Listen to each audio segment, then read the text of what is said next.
कार्तिक माह की शुक्ल पक्ष की एकादशी को देवउठनी एकादशी कहा जाता है।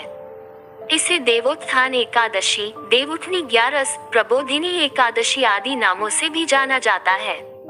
एक राजा के राज्य में सभी लोग एकादशी का व्रत रखते थे।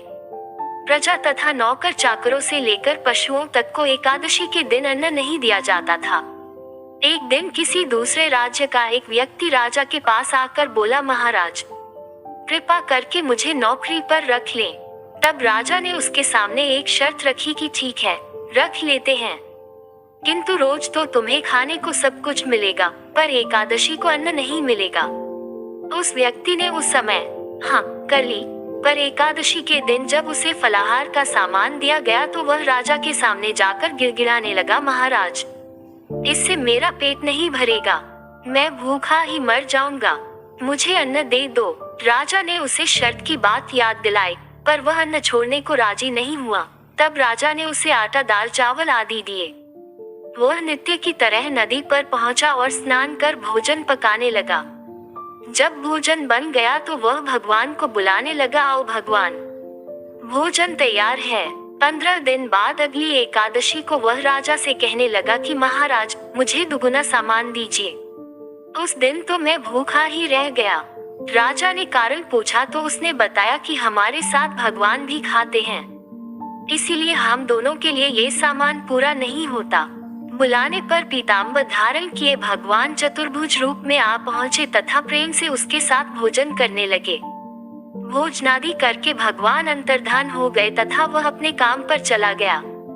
15 दिन बाद अगली एकादशी को वह राजा से कहने लगा कि महाराज, मुझे दुगुना सामान दीजिए। उस दिन तो मैं भूखा ही रह गया।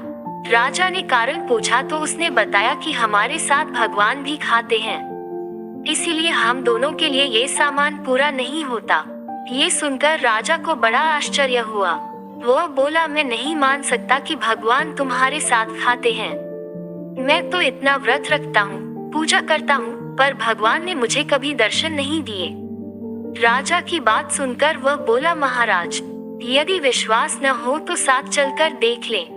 राजा एक पेड़ के पीछे छिपकर बैठ गया। उस व्यक्ति ने भोजन बनाया तथा भगवान को शाम तक पुकारता रहा, परंतु भगवान न आए। अंत में उसने कहा, हे भगवान, यदि आप नहीं आए तो मैं नदी में कूदकर प्राण त्याग दूंगा। लेकिन भगवान नहीं आए। तब वह प्राण त्यागने के उद्देश्य से नदी की तरफ बढ़ा। प्राण त्यागने का उसका दृढ़ इरादा जान शीघ्र ही भगवान ने प्रकट होकर उसे रोक लिया और साथ बैठकर भोजन करने लगे। खा पीकर वे उसे अपने विमान में बिठाकर अपने धाम ले गए। ये देख राजा ने सोचा कि व्रत उपवास से तब तक कोई फायदा नहीं होता जब तक मन शुद्ध न हो।